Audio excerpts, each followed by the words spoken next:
We'll do whatever we say. We are.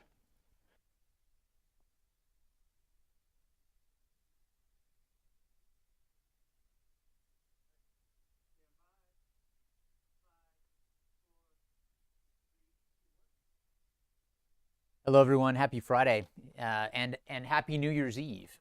If you are a warrior fighting in the on the last fiscal day of FY 2022, or you're someone supporting those warriors.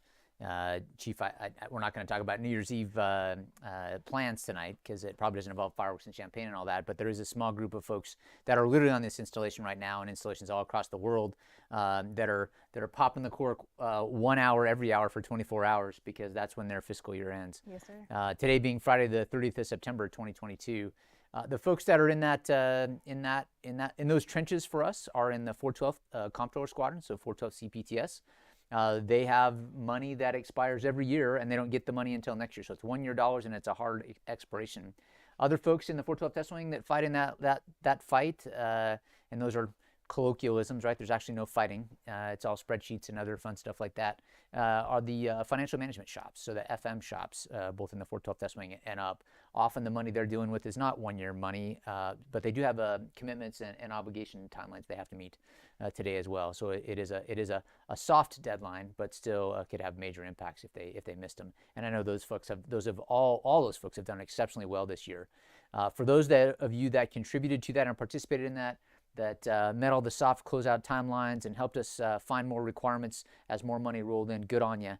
I may not be a fan of the overall way the system works, but we are working within that system exceptionally well here, and I could not be more proud of Major Maurice McCoy and his teammates at CPTS, and of Miss Kelly Marquez and her teammates at FM, and everybody that supported them, including folks from MSG, CE, and all of the CTFs. So well done, congratulations. Please, please, please, if you see them or if you are them, go get some great sleep tonight and have an awesome weekend, which I'm sure you will. So, all right, with that, what I want to do is kick off here with a few guests we have that are on stage with us or in the studio with us today here in the PA studios at the Center of the Aerospace Testing Universe. As many of you are aware, that we have days that we celebrate a year. For example, we have Women's Equality Day, right? So that's a day that we have every year. We have weeks. We have one of those here today, which we'll talk about, and then we have months, awareness months or special observance months, those kinds of things. We are right in the thick of many overlaps there. So it is National Disability Employment Awareness timeline. It is Breast Cancer Awareness timeline, and I would extrapolate that to all cancer awareness, especially the early observable and high probability of recovery timelines. But it is also Energy Action Month and Fire Prevention Week. So here to talk about Energy Action Month is Mr. Byram from the Civil Engineering Group. And so, Byram, we'll flip you on camera now and welcome you to the broadcast. I'm glad you're here.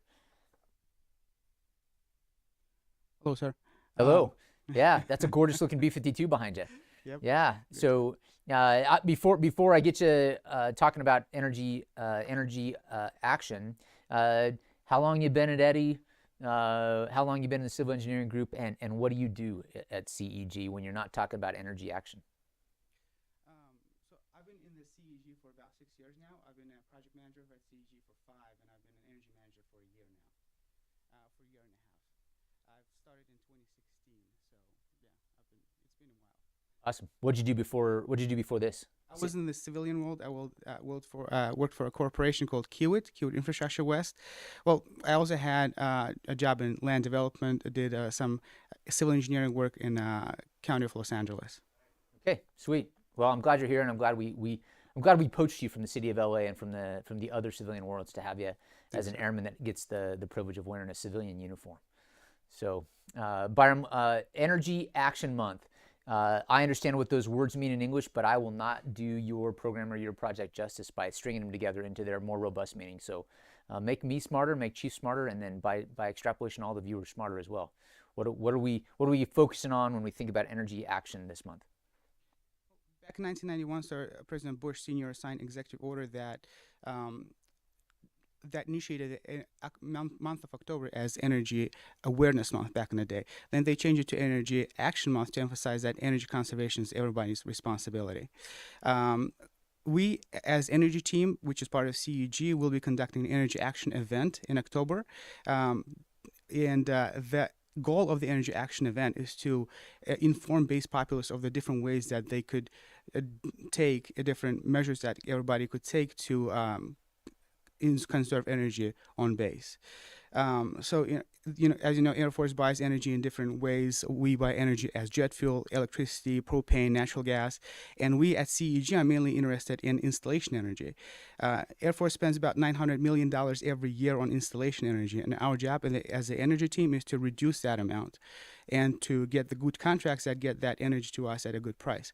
And if I may say, we've been pretty successful in achieving that because water is part of Energy Action Month, and we've reduced water consumption in the last decade by about 60%, thanks to new housing and thanks to zero-scaping projects that we've done around the base.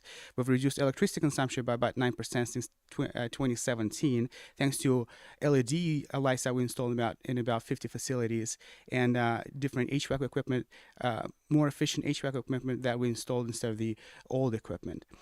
But and we also have a very good contract that we call WAPA contract that supplies hydro energy to the base. Compared to local utility, it saves about $4 million for the base every year. But energy conservation on the contract side and equipment side actually goes so far.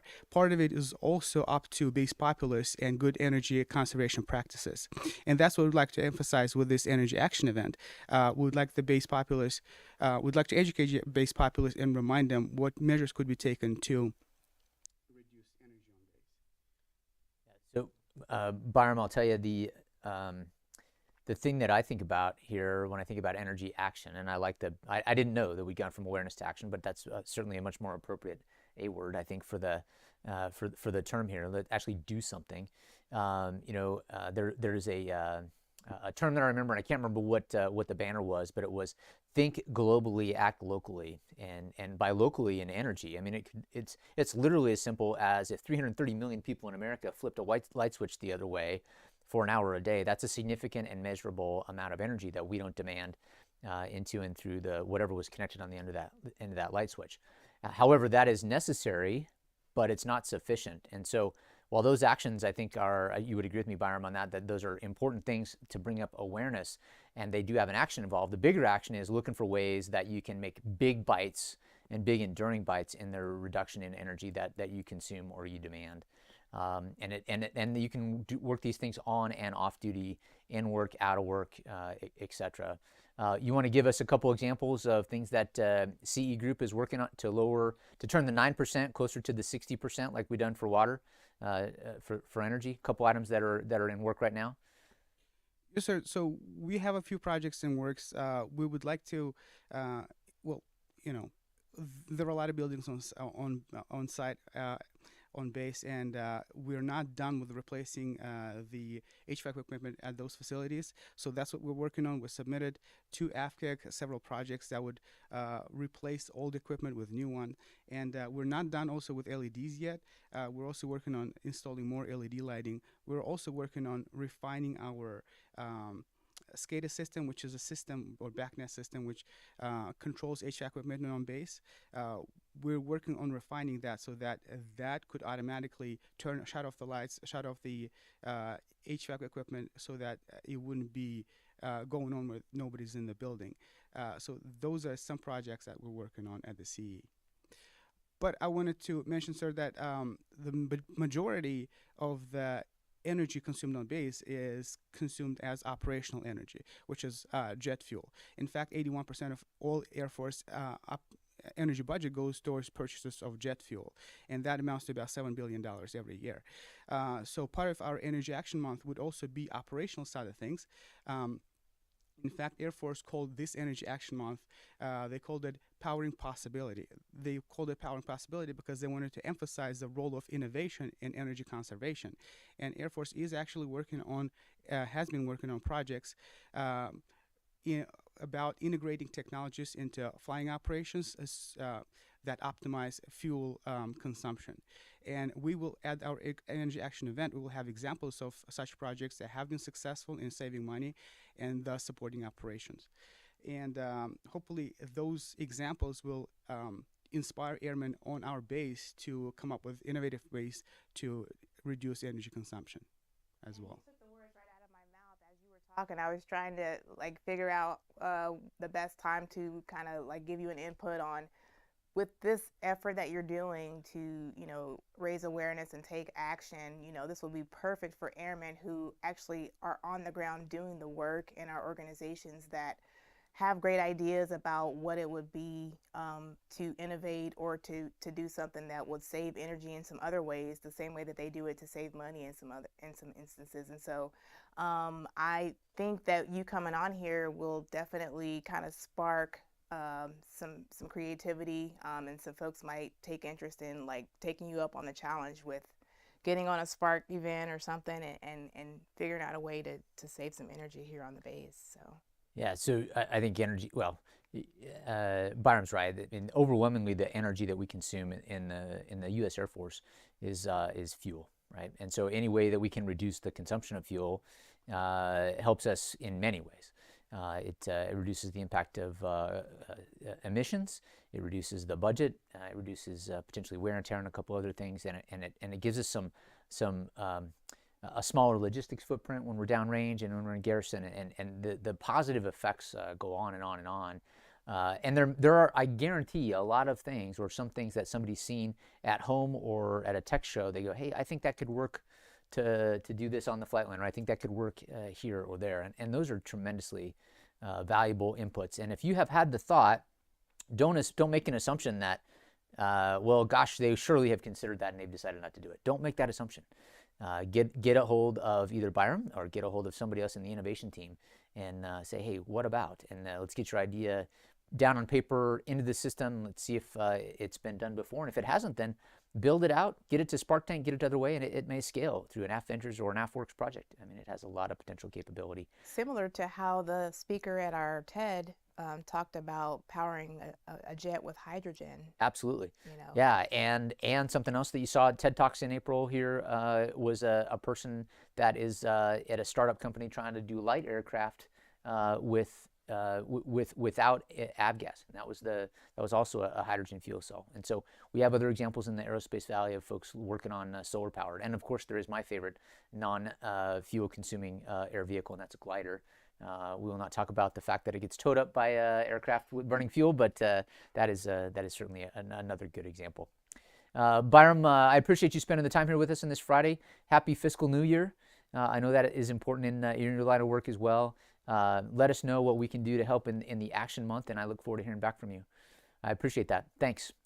Folks, while we're changing out Byram for our next guest, remember that, as always, at these Commanders Call, if you are watching live, you can text your question in to area code 707-412-8922. And it says on the screen, text your questions. It can be a question, it can be a comment, it can be a concern, it can be an observation, it could be a, hey, sir, your collar's off, anything. Just you're welcome to interact with us that way. I know that it's not the same as being live in a town hall environment where we can actually dialogue with someone. I know that, but this is a guaranteed and reliable place where you can get someone from the Wing Command team. Typically, it's myself and Chief, but not always, and we appreciate the frequent and recurring dialogue that we've had over time. And that happens primarily via the text line, 707-412-8922, and you don't have to wait to text when we're live. That is open 24/7, 365. We get to them, and if it's something for the next town hall, we'll queue it up at the beginning of the town hall. So with that, our next guest here joining us, if you could swap it, is Sierman, and I'm going to butcher it, so I'm going to try. Welcome. Carrasquillo. Say it, Chief. Carrasquillo? Yeah. How do you say it? A good double R roll and an EO. All right. So what's if I were to trace your last name back, where would it go around the world? Where would it have originated from? Hold the mic up, sir. Oh, I'm sorry. So it originates from Spain, but my family and I are from Puerto Rico, and just from the ancient times where they came over and they kind of set their homes there and everything like that. But yeah, I kind of did my research years ago, and it comes from Spain, and it's a lot more into it. But yeah, it's always been a struggle throughout my life for people to pronounce it. So Well, I understand that. I speak a good gringo accent of Espanol, so I appreciate it. Well, I'm glad you're here. I can see on your left shoulder there you got fire. I saw a fire dog's patch on your uniform too, and I know without looking at my my note sheet that this is Fire Prevention Week. I will tell you one of the things that some of you may be old enough to remember, like I am, that structural fires, household fires, and loss of death to fire was a real thing in the 60s, 70s, and I'm a child of the 70s. It has abated dramatically over the last 30 to 40 years, primarily because we reliable electrical things, better attire that we sleep in, better awareness, escape routes, fire extinguishers, those kinds of things. But if you're wrong, you're really wrong in the lane of fire prevention. And so there's still a lot of things that we like to remind folks and to re-energize the awareness of. So that's why we got an outstanding fire dog with a Spanish heritage last name from Puerto Rico to give us a little more. So take it away there. Appreciate it, sir. Hey, it's an honor to be here, just to say. And yeah, so this month or the beginning of next month in October, we have the Fire Prevention Week that starts on the 9th. And just a little backstory. This originally started because of in honor of the Great Chicago Fire that happened back in 1871. That lasted about 3 days from the 8th to the 10th, and so they kind of split the difference. And now we have, the national observance of Fire Prevention Week on the 9th. And so I have here where the NFPA, which stands for the National Fire Protection Agency, they started this observance back in 1922. So actually this year it's a really special year. It's our 100th Fire Prevention Week. And so it's pretty much we go around the base, and anybody else around the nation, they go around to schools to teach students, teachers, and even families of how to stay safe and kind of have like a plan during an event of a fire. And for this year's motto, they say, "Fire won't wait, plan your escape." And that's really important because a lot of people, they don't want to, they obviously no one wants a fire to happen in their house, and it's always good to have that backup plan, because if there were, God forbid, a fire somewhere in a house or any kind of living situation, and no one, most of the time no one knows what to do if they start freaking out and everything. So it's good to have a plan so that your kids know, or even at a school your students know how to properly react, and everyone can get out safely. So, being in California in this dry climate, looking at the statistics, roughly about 8,000 fires in 21, and similarly in 22 here, we've already hit 8,600. So we're going to definitely blow 2021 out of the park. So, you make a good point. It's best to be aware of what to do long before you need to know. So. Yeah, I remember as a kid watching the MGM Grand fire on the old MGM Grand fire on the Strip, and people hanging out the windows hoping to be rescued and smoke billowing out. And I was thinking about that my last TDY as I'm looking at the fire sprinkler in my hotel room at the hotel I was in the National Capital Region. And that was a direct result of the kind of progress we've made from tragedies like that. And so we are all benefactors of that, but that doesn't mean that it's all solved and it's all fixed and that you don't individually still have a role. So this is the week where, in addition to us pull up the parade route again, in addition to us having a really cool fire awareness parade, and boy, if you are a kid of all ages and all sizes that like fire trucks, that parade route is great. We're going to have an appropriate marshal on either the fire truck or right behind the fire truck again this year. And so we hit most, if not all, of housing on that. Nice literal line of fire vehicles and fire dogs. Go out and show them your appreciation, and they usually throw stuff at you too, which are a swag that you want to keep. But one of the things that I think that it's nice that it's annual, and it's nice that it's a week. If it's a month, I get all month to do this. But because it's a week, oh my gosh, yeah, this is the week that I ought to do things like remind my kids where the fire extinguishers are. Figure out if they can open their windows to escape out of their bedroom if they need to because their door was closed. Hey, what if there's a fire? Do you open the door? Do you, so just walk your child, walk your family, walk yourself through the basics of that. And those are super important things. And I would say the most important one is, and if I'm wrong, Aaron Castillo is going to going to tell me different. But I think the most important thing you do this week is you go check your fire detectors, your smoke alarms, your smoke detectors. And that's probably the most critical thing, because batteries do have lives, and many of them are battery. So I would say, you know, kids are familiar, school age, with fire drills at school, but I bet you they don't have any practice in some instances of doing a fire drill in the home. And I think that that's something we take for granted, but probably be oh yeah. beneficial. And when you're at somebody else's house, friend, relative, whatever, overnight, and certainly when you're in a hotel, figuring out where those escape routes are and nearest fire extinguisher is super important. What else do you want to throw at us that we didn't catch in the off the top of our nugget awareness things that you'd like to remind folks that this is a great week to do that every year? Well, you pretty much hit everything, especially the parade that's going to be on Sunday. One thing I wanted to kind of touch base on is, so the parade starts at 10:30 to 11:30, and then at the BX right after at 11:30, we're going to have a kind of like a demonstration, like a static demonstration where, you know, our guys will be shooting water and just kind of showing the kids all the great things, you know, that come with being a firefighter and stuff like that, and to kind of reassure them that, you know, we have the capabilities in case of a fire, and you know, we have your utmost trust when it comes to, you know, bad situations like that. So it's just pretty much, we want to show you guys what we can do in case the worst day of your life happens, you know. But let's just pray that never happens. Is it Sparky that shows up for that? Yes, Sparky will be out there. Great mascot and everything. So he'll be out there, you know, saying hi to the kids and taking pictures. So it'll be a great environment. Awesome. And Carrasquillo, thank you very much. Thank you for being here today.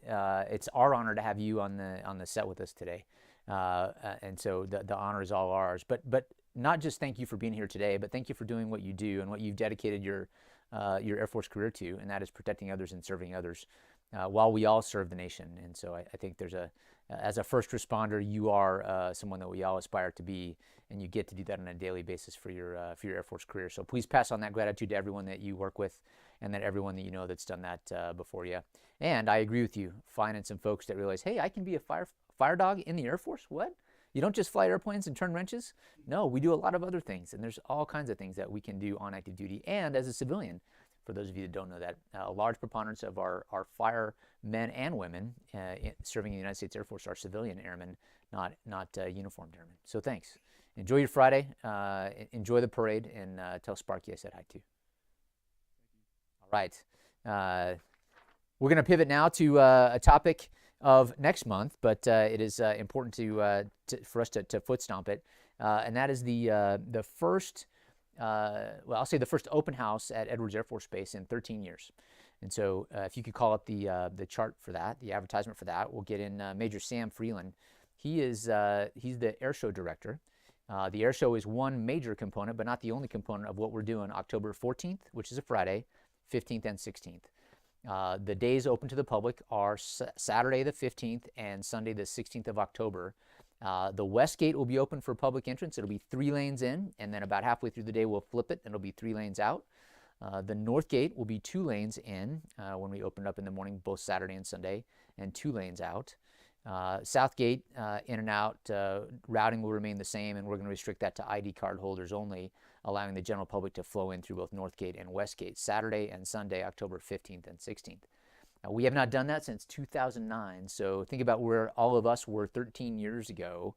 Wow, I was holding a newborn about this time in 2009, and she's now a teenager, and I'll leave it at that. Love her to death, but she was a little bit smaller 13 years ago.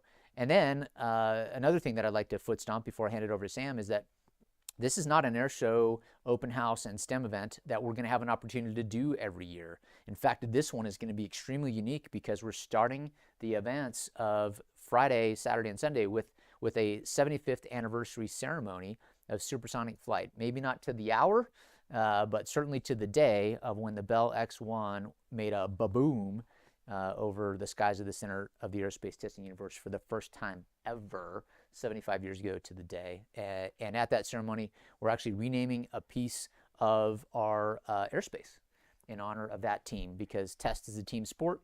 just like breaking the sound barrier was also a team sport. Yes, there was one very famous person aboard that aircraft, but the mothership that launched him and all the folks that supported the buildup and all the engineers and all the folks that maintained the airplane, all just as critical in that team to making that first boom happen 75 years ago on Friday the 14th of October. That will then pivot into a heavy STEM expo where we are literally expecting thousands of kids on the installation. It'll be the airshow practice day, so if you're a DoD ID card holder, you are welcome to be on base and watch the practice show on Friday, and then big open house Saturday and Sunday, the 15th and 16th of October. So Sam, that's my off-the-cuff summary of the weekend, but I've got some notes here, but you're living in it every day along with the rest of the team there, so what do you want to push out to the crowd via this forum today?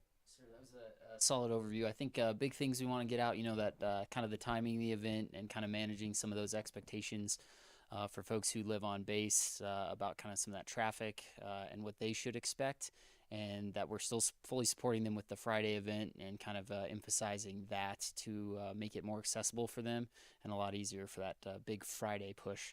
And those folks are going to be impacted who live on base. So that's one of the main components. So pushing the Friday thing, and just know that we're going to probably get more traffic then we can potentially get through those and maybe even have to turn some folks away on the Saturday and Sunday event. What that means for anyone else kind of trying to go about normal stuff on base is you can expect that there's not going to be any significant breaks in those lines of traffic.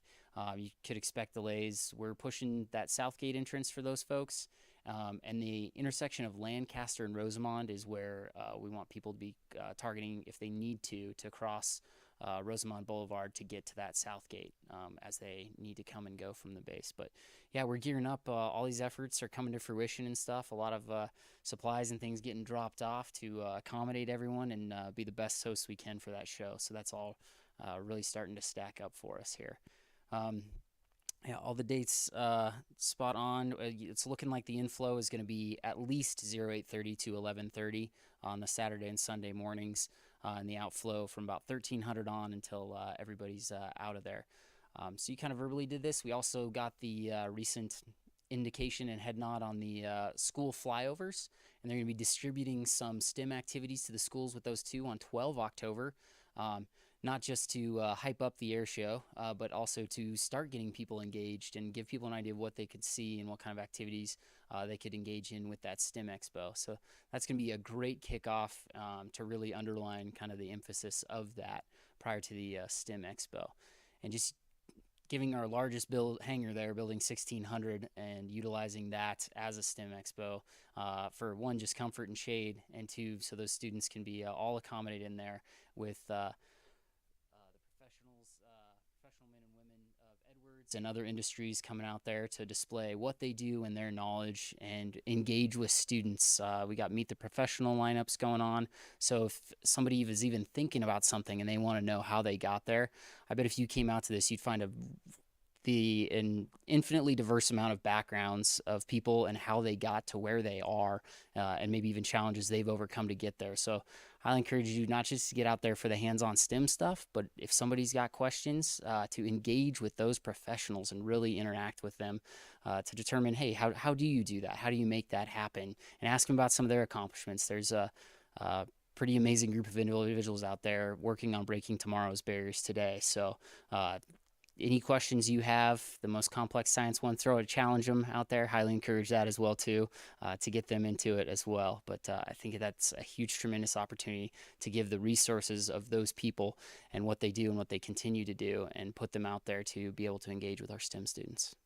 So Sam, I think Chief's got a couple comments and or some questions here for you, but while we're talking about this next dialogue, PA team in the booth, if you could get a hold of the volunteer sign-up link that we sent out. I want to talk about there are many keys to success that we need to turn. The keys, we need to get them, and then we need to turn them to make the week, not just the weekend, successful. One of those is volunteers. And so there will be a few folks that wear a uniform like me, or maybe like Sam or Chief, that get the honor, the privilege of serving our country in a way that they haven't done for 13 years prior at Edwards Air Force Base and probably won't for the next few. And that would be doing something like, traffic control or helping folks on and on buses or things like that. And there are many, many, many items that we are going to need to be, multi-domain airmen, right? We're going to need to potentially do something that is way outside of our lane of expertise. Chief is working all those days. I'm working all those days. The vice will be working all those days. Group commanders, squadron commanders, directors, they'll all be there. It's about 1.5 thousand, I'll say, volunteer shifts that we need. The volunteer shifts are different sizes and ranges, and they are on the dates 14, 15, and 16 October. When the PA team gets that sign up, we'll show you what that dialogue looks like. But Sam, other than that manpower, that person power that we're going to need, and I sent out a request for forces earlier this week, what are the other keys to success that are in front of us? And then what are a couple things that we've already realized that have been highly successful examples of that are going to result in an exceptional open house air show 75th and STEM event? So I think one of those that's kind of already realized is the attitudes towards the event.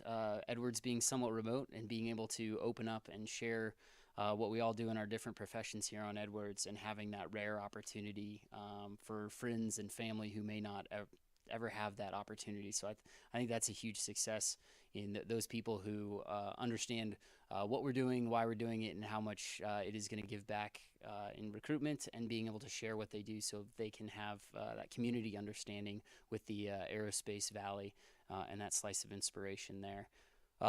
Yeah, I think you hit it. The future stuff is going to be getting those people involved and finding the right places for them, and carrying those attitudes and that inspiration all the way through the event for us. So I think we have a lot of the other resources, parts and pieces, but I think that people engaging there and continuing to do so all the way through there as it gets busier and busier leading up to the event is going to be the final key to making that come together. Sam, you already hit on it, and we're talking about it. This is an open house. A lot of people have been talking about this for quite a few years. In fact, it was 2017 or 2018 when one of my predecessors committed to an air show, and that was the conversation we had around the table. We're going to do an air show. It's been really important, I know, to you, Sam, and certainly to the executive director, Ms. Becca Schweitzer, me, and to Chief, that this not just be an air show. This is not just about iron flying in the sky, making booms, and doing some really impressive stuff, a couple hundred to a couple thousand feet above show center. But that is just one component of what we're doing. If you can go back to the calendar, please, from the booth, and show us the calendar. The air show events are happening Friday, Saturday, and Sunday in a very limited window, but it's actually a grand total of 5 days, and the 5 days of awareness or interest building is really targeted at kids, and I would say kids ages 3 to 13, prime window. Hey, tech is cool. Hey, I could do something in aerospace, what? Or them seeing or hearing or meeting someone that's in our lanes, whether they're military or not, meeting someone that's in the aerospace industry or even a broader STEM field is the primary reason that we are converting and diverting all of these resources and all this time. Is there benefit for Edwards Air Force Base in that type of exposure? Absolutely. Is there benefit for the Air Force? Yes, yes, yes. In fact, this is the Air Force Recruiting Service Commander loves it when we do open house because it ups the contacts that he has or that the general public has with recruiters. But I would argue, again, go back to that calendar, please. I would argue that the biggest impact and the biggest payback that we're going to get from what we all donate in the form of our service and participation, the 14th, 15th, and 16th, and that Sam and Becca and their team have been doing for months and months and months, is the positive but not quantifiable impact into the number of people that choose to take that tough math class, or that choose to go into a computer science field, or that choose to be comm professionals, not comm a telephone, but comm a computer. Those are the kind of things that nationally we will all benefit from this event and other events like this. And that is why I am so proud and excited to push this as an open house that happens to include an air show, but really is more focused on STEM exposure and kids ages 3 to 13. I've already mentioned that on Friday there as we have the 75th anniversary supersonic flight, the heritage that we inherited. But really, this is really about breaking barriers into the future. This is about developing tomorrow's technology today. That's what we do here. And it's finding the people that want to pick up the guidon or pick up the baton when the three of us are long since retired out of our uniforms and maybe retired out of the workforce. And we are going to find kids in that 3 to 13 window, in the tens of thousands of folks that attend Saturday and Sunday, that don't know it was possible for them. They're going to see it, and then maybe a month or a year or a decade later go, wait a minute. I remember when I was on this base in California, and there were all these really, really cool things, and maybe it wasn't even an airplane that got them excited about STEM or the Air Force or Edwards. Maybe it was something totally different. And so maximizing those number of opportunities for kids in that 3 to 13 range has really been our focus. And all of us have an opportunity to contribute greatly to that legacy and to that exposure for folks. And whether they have any return to Edwards ever or return to the Air Force ever is not super valuable to me. What's valuable to me, and I think valuable to all of us, is that these are the folks that are going to be the generation and the next generation of STEM professionals and STEM engaged folks all across our great nation and her allies and partners. So I'm obviously comm/cyber, and I don't emphasize that a lot in my current job, but when I do get the opportunity, I am definitely a STEM advocate, and so I can't wait to see the day full of events and activities and demonstrations and displays of all the things that kind of get those types of children enticed to, want to learn more, want to do more, and then maybe end up in something like that. So, Absolutely. Yeah. Absolutely. So Sam, I can't remember the latest bus count. What are we looking at for a bus count on Friday for the STEM Expo? It was in the hundreds. 358, I think, was the last count I had based on current interest from schools in the local area.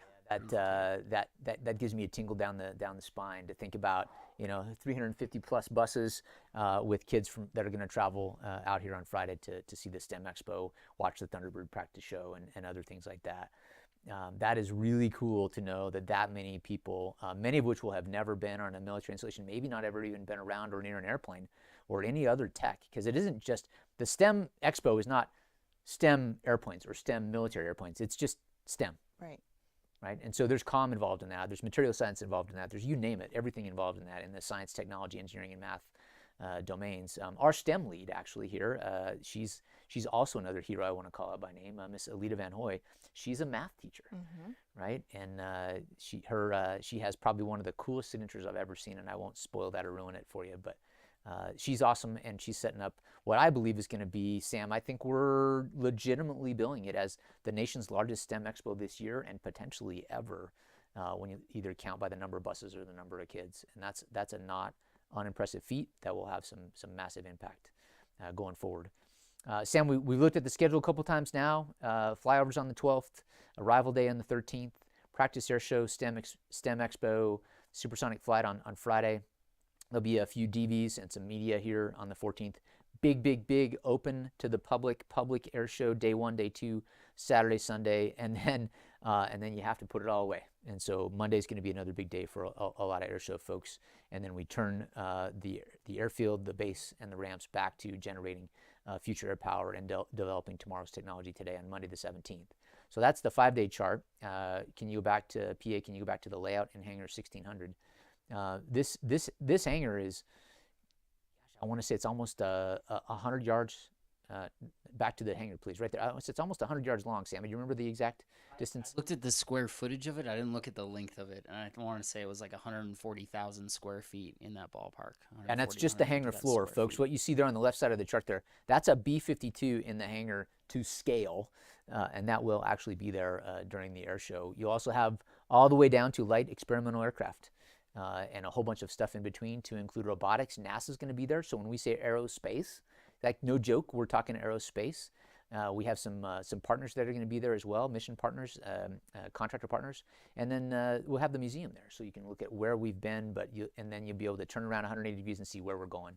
And that's all inside in the shade, which is super important for those that are concerned about it. And then the airplanes that we have are right around there will also be around and available. Some to not get up close and personal and touch because they could hurt you as much as the other way around, but they'll all be available to look at and take pictures to your heart's delight. And that's inside the hangar. Now, Sam, you want to talk us through what you plan to do out on the ramp, which was the next slide? We have a pretty impressive lineup and some stuff I can definitely say it's... PA, can you call it the ramp picture? Yep, should be the next slide.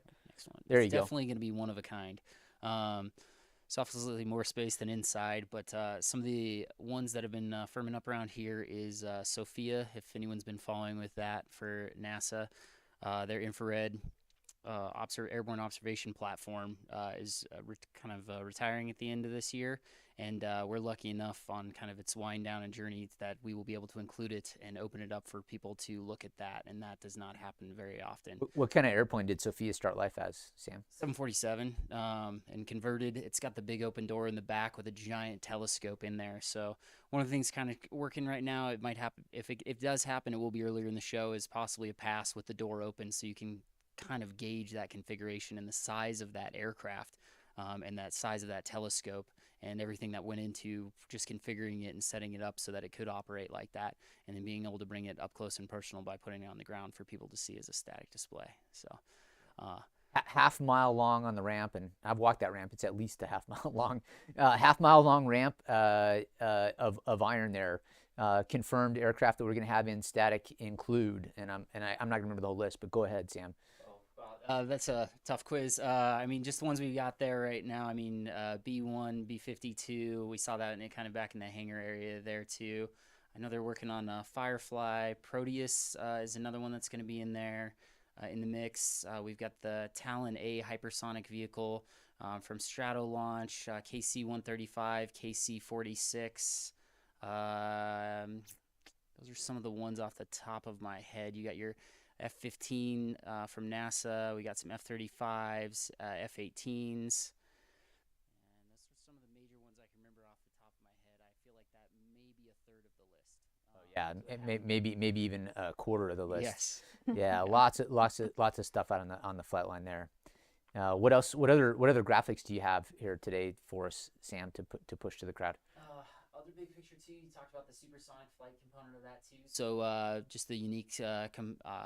Here's a good, much better list. We got the capability to execute supersonic flight in our airspace in a manner that you will feel that supersonic boom on the flight line. So that is definitely going to happen as well too, which is very fitting on the Bell X-1 anniversary of all their accomplishments. And statics, there's a list of those there too. I emphasize Sophia because that recently confirmed, kind of with their schedule and stuff. Everything is always in flux. As always, we do have the United States Air Force Thunderbirds as our headliner. And we have the Air Force parachute team with the Wings of Blue who are going to also be out here to do that. Currently working to doing kind of a airspace aerial demonstration of some of our other platforms too that you'll be seeing flying. So it won't just necessarily be a flyby, but they'll be performing in a manner that shows some of the normal things they would do on some of their combat mission sets to give some insight into that.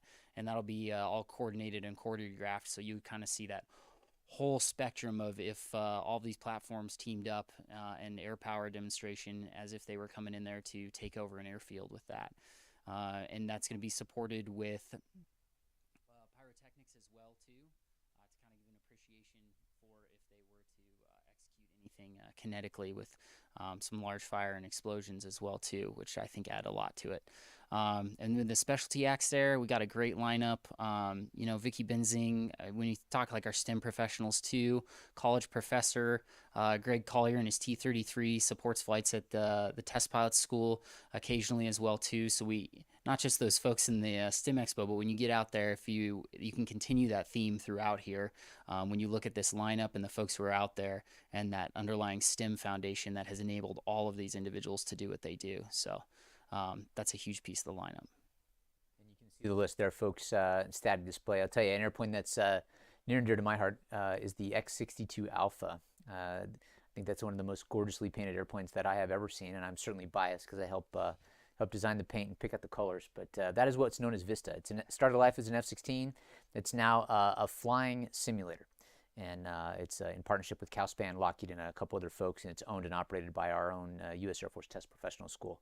That will also be there, static, and really proud of that airplane. And that's just one tiny microcosm of the stuff that you're going to see on the ramp when you're here.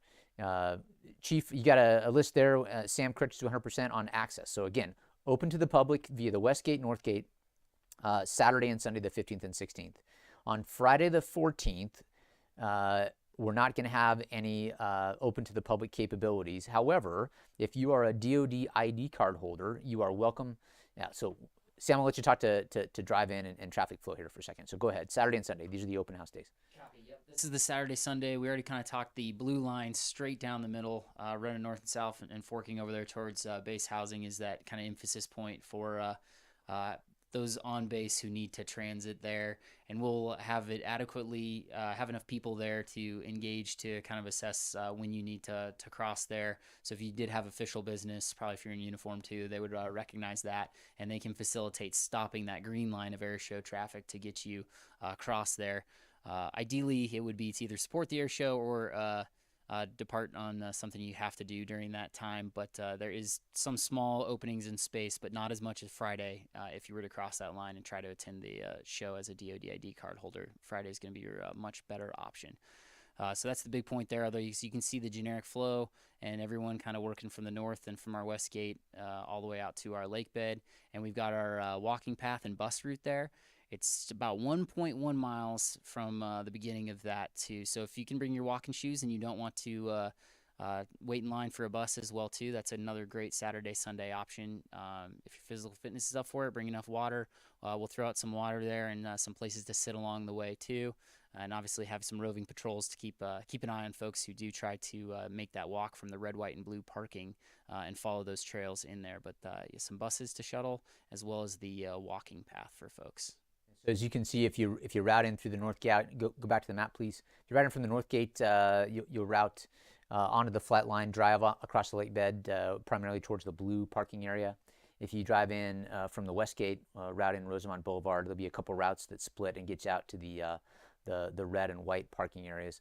A lot of folks don't realize, but I haven't driven a POV on the lake bed ever. How about you, Chief? Nope. Yeah, so yes, it'll be probably dusty. Yes, we are banking on the fact that it's not going to rain, but the forecast supports that. I bet your ghost won't be out there. Yeah. Yep. So it's an opportunity to be on the lake bed, to walk on the lake bed. I will not spoil it for you, but when you get out of your vehicle and you put your feet on the lake bed, I guarantee you're going to be surprised by what it feels like under your feet. Bus you into the air show area and back. If you choose to walk it, as Sam just talked about, you are welcome to do so. If you reside on base in the best zip code in the Air Force, 93523, and you need to get to base to support the air show because you're a volunteer or it's your official duty, that Sam has already talked about that blue line is how you're going to get to and from. And if you live on base, we are going to have solid road guards that have a nice buffer between 93523 and the open to the public sections of the installation as well. So those are two important things to foot stomp on that map. Sam, what else did you bring for us to look at and talk to today?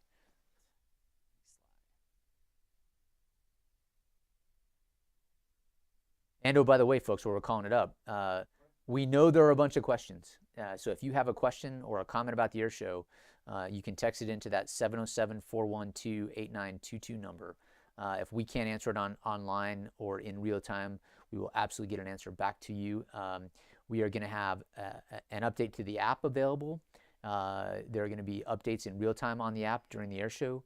There's an application for volunteer signups, which I hope PA was able to successfully grab, and we can show how to do that here in a little while. But here's the parking graphic. Sam, you want to talk through that one? Anything we haven't covered already? Yes, sir. This one, big takeaways from this. This is kind of the publicly released caricature to help get people here. You got your QR codes, which will take you directly to that gate. So if there's any doubt, and then once you're in the gate, there's not really any other places to go with our road guards or anything. So if I wanted to if I was not familiar with Edwards Air Force Base, or hadn't been here in a very long time, how would I get to this map? This is going to be up on avairshow.com. So I Google Aerospace Valley Air Show. It would pop up avairshow.com, and then this would show up there, right? Yes, sir. Yep. There it is. That's the header from the SharePoint. Yeah, going to the volunteer stuff. But yeah, if you go there and you pull up that map and you want to scan one of those, it'll ensure pick the gate that works for you, and you'll go be back able to the map scan that. for us. and it'll guide you right to that gate, and then you can follow the rest of the queues. We got enough people in there to get you to the actual parking location. You don't have to worry about trying to find actually how to park on the lake bed. You probably won't be very successful in that, but those QR codes will get you right where you need to be to get you into the event. So if I decide the best way for me to get onto the base for either of those open house days, the 15th through the 16th of October, I go to the avairshow.com website, I call up this map, and I point my phone at that airplane-like thing out by the west gate there, right? Yes, sir. And that'll map me or give me routing directions to the west gate, correct? Yep. And then after that, the flow is going to be the flow, and we'll get you where you need to go.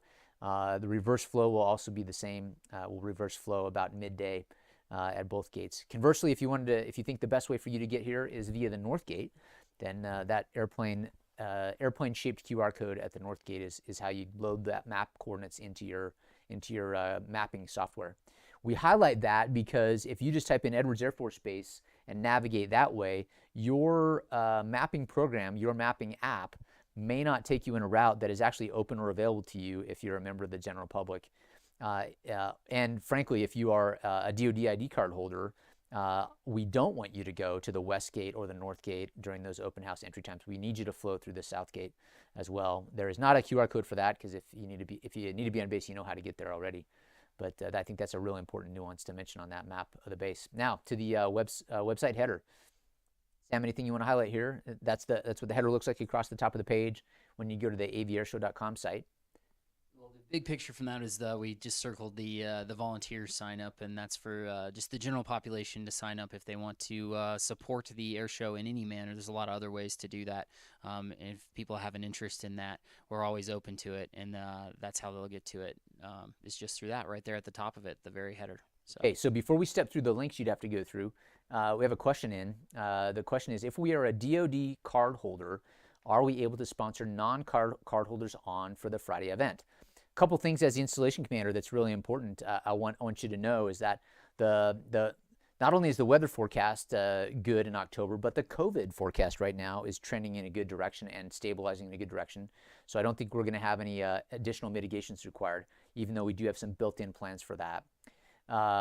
So that's awesomeness. Now to this part, allowing you can always, as certain DoD ID card holders, you can always sponsor people onto the base. There are certain types of ID cards you must have to sponsor folks on the base, and it's called Trusted Traveler. As long as we are at an appropriate HPCon and FPCon level, then you show a valid ID card at the gate. You're by definition vouching for everybody in your vehicle. We do have some guidance for that on Friday, and I guess in theory on Saturday, Sunday, although I don't recommend you try that on Saturday or Sunday, but certainly you could if you wanted to. But on Friday, what are we recommending to the crowd there, Dee? I think it's on the... Yes, sir. So on Friday the 14th, as you are being sponsored with a DoD card holder, the vehicle capacity should be limited to 5 personnel. That's what it says. Yeah, so what we're trying to do there is, I would say up to minivan size. I say that because I are an owner slash driver of that. But driving in an RV with 25 people on board is not our intent of how we're trying to get people on base. For one reason, those size vehicles get extra inspection at the gate, and so that's really going to back up or slow down gate traffic. So if it's your normal POV, your car, your truck, your motorcycle, I guess, or up to and including something the size of a minivan, great. And whatever that vehicle can hold is a very reasonable capacity. And if you can carpool and get a few more people in the car, that's a little less pressure on parking, which is a big deal. That's been a big lift for the open house team to do that. Now, examples of people that can get themselves on the base on Friday using the DoD ID card, but can't sponsor anybody else. Chief Ward-Swanigan has a list of those. If you have questions, please call in advance. Don't just show up at the gate with a carload full of people and try to work it there. Get a hold of us in advance. And if you say, hey, my ID card is this, what are my limitations? You can text it into 707-412-8922. You can go to avairshow.com and ask the question there, and there's a whole bunch of other ways. So examples of those IDs, which would get you on but not allow you to sponsor on, Chief, you got a list there. Retiree cards, dependent cards, veteran health ID cards, DBIDs, NASA, Lockheed, FAA, Northrop Grumman cards do not have sponsoring authority. Yeah, so if you are a retiree, You're welcome to bring yourself on. By definition, if the folks are in your family, they're going to have dependent cards, so they would be able to get on with you as your dependents. But if you have base access as a person because of those other items, we're glad to have you on base, and I encourage you to show up on Friday, Saturday and Sunday if you want, but Friday is an available day for you. But if you can't sponsor someone on normally, you wouldn't be able to sponsor them in on Friday, so no different rules apply for sponsorship based on the card that gets you access on the installation. So whoever asked that question, I hope we answered. If not, ask us a more specific one, and thanks for asking. Okay, Sam, I want to sign up. How do I do it? We showed the header, had the green circle there. I click that. When I go to the website, then what pops up? That'll walk you through signing up if you're non-DoD affiliated, not a 412 Test Wing member looking to sign up to volunteer. But the next one, the Power App, that's the .mil network only. So any SharePoint stuff, you either get the link, which will take you directly to it, and it's pretty straightforward as far as new volunteer would be the next piece of that. I'm not sure that's uploaded. This is the way to get there from any other, just as far as your SharePoint, Outlook, or other apps, and the square dot shape with all the apps, because it's probably not the most common one, the Power Apps, and then everyone on the Force 12 Test Wing has been given privileges for the air show sign up there. So that's one way to get there, and you sign up as a new volunteer. It's going to ask you for your name. You're going to be putting in a drop-down organization of which group you're a part of, which will help us kind of track who's chipping in with what they have available after they've met their other requirements for supporting the air show that are not in a volunteer capacity. And then the one big thing you'll see is you're going to put in your email, you're going to put in your DoD email, and it has the global address finder in there. So that's a huge piece for us because that's going to autofill and pull from that and be one of our primary means for communication. And you can go through, select what shifts you're available for volunteering throughout that.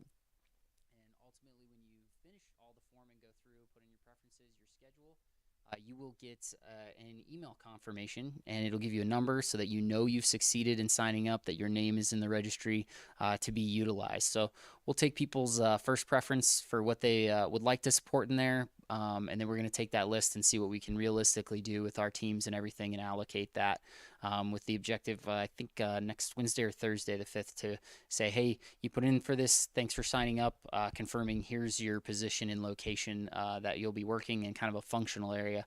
And then depending on your duties, you'll get a functional area lead that will kind of take the reins with those people for any follow-on training, give them the times and locations they need to be to effectively support the air show.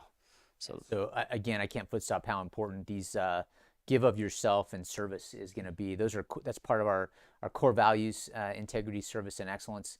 Our integrity will be on display. That's fantastic. It's a good example of showing the public what we do in the United States Air Force. Service, you're going to be serving of yourself, serving the greater good for not just the open house, but as I mentioned, this is an inspirational event that will have positive reverberations for decades in the STEM fields for the Air Force and for Edwards. So that service is there. And the excellence is, again, something we just all do naturally. It's part of our core values, and we do it.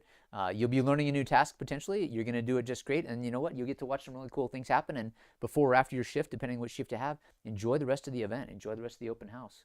Volunteers for these shifts get parking that is a lot closer. And so if you drive on as a volunteer and want to bring a carload of folks with you, sponsor them on via your ID card access, and they can enjoy the whole event while you're doing your volunteer shift. That's fantastic.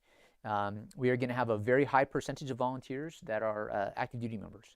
But we are also open to, and we are encouraging, I encourage specifically, if you are a civilian member, a big A airman civilian, and you are interested in contributing, please contribute via the volunteering. If you are contributing in something that is required for us to do as an installation for the open house, so think parking control, traffic control, all those kinds of items, help on the ramp, augmenting security forces, any of those things, and you're a civilian, because it's an official task that we need to do to host this event, I have the ability to compensate you for that. That won't necessarily be any specific type of compensation, but we have the ability to compensate you. So you're not volunteering your time gratis, or I guess as some lawyers would say pro bono, because they have to be fancy with their Latin words. But we have the ability to compensate you for that. I want to draw a distinct line, however, between volunteering for things that help us, and if you use that volunteer power app, you'll go to things that would be eligible for compensation.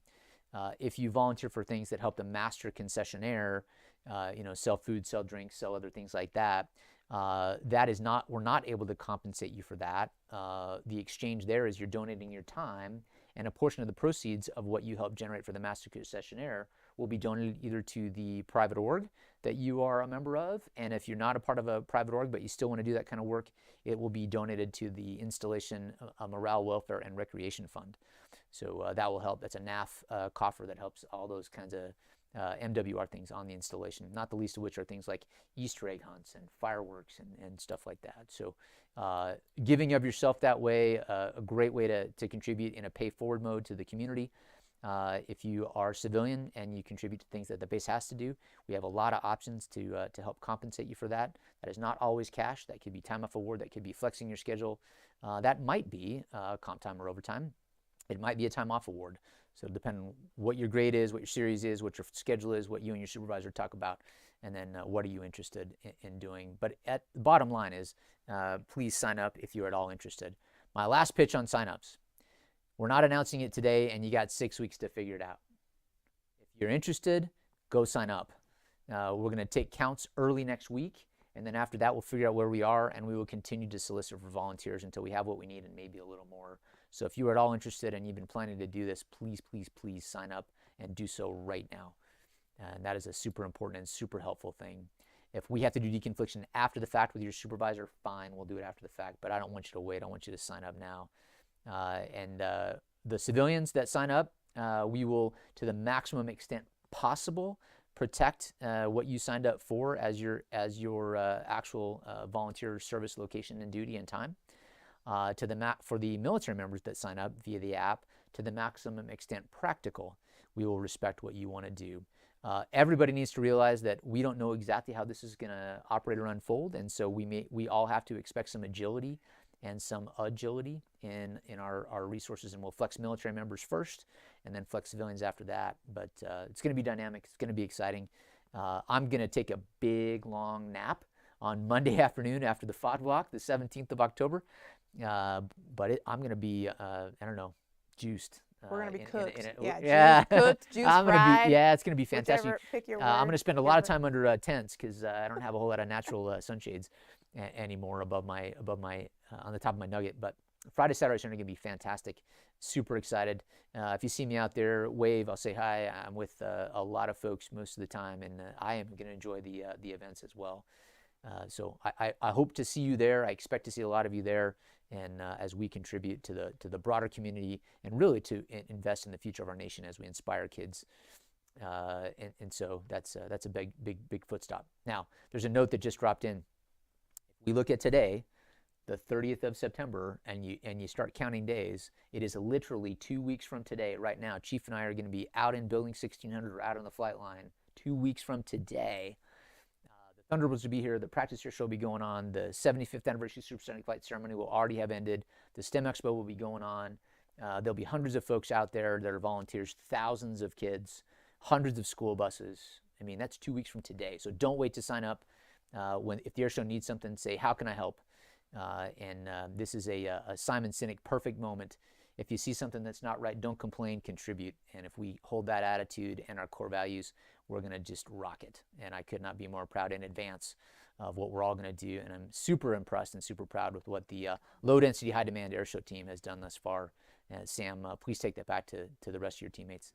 Any other parting shots there for us, Major Freeland, before I let you get back to 2 more work days until Monday, because you're the air show director? No, sir. I just can't wait to see everybody out there. It's going to be good. Yeah, I appreciate it. Sir, I have to end with a trivia. Absolutely. Colonel Caspers threw out a trivia question last week and said that he would deliver the answer today. So the question was, what's special about Thunderbird number 1? Do you know? What's Thunderbird number 1 the person? Yes. You can't answer though. Yeah, but you know. I do, and I'm the one that threw out the hypothesis. But folks, anybody watching, if you know the answer, Thunderbird 1 right now, Lieutenant Colonel Astro Elliott. Yep. That's the guy. Anybody know what is unique in the world about him, the person? By the way, super person. He's a dad. I've known him since he was a major right after he got out of TPS. He's a great individual, and I'm going to be proud to welcome him back to Edwards. Do you know? Anybody know?